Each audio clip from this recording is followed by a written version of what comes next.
Akala mo maganda yung produkto mo? Akala mo masarap? Akala mo very satisfying?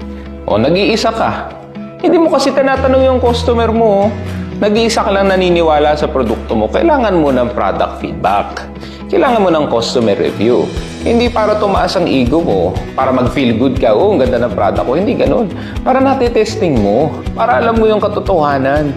Kasi hindi pwede ang insight sa'yo lang. O di malamang, produkto mo yan, meron kang bias dyan. Service mo yan eh. Talagang sasabihin mo, ito talaga yung the best. Pero ang tanong, kapag dumaan na ba yan sa kliyente, the best pa rin ba? O walang kwenta? At hindi mo malalaman yan hanggat hindi mo sila itinatanong. So tanungin mo, kumusta ba yung service, kumusta yung product? Ano yung things na kailangan nating i-improve? So kailangan ini-iterate mo yung produkto mo. Ibig sabihin, continuously mong ginagawa, continuously mong tinitest. Para alam mo kung hanggang saan talaga yung capability ng product mo at hanggang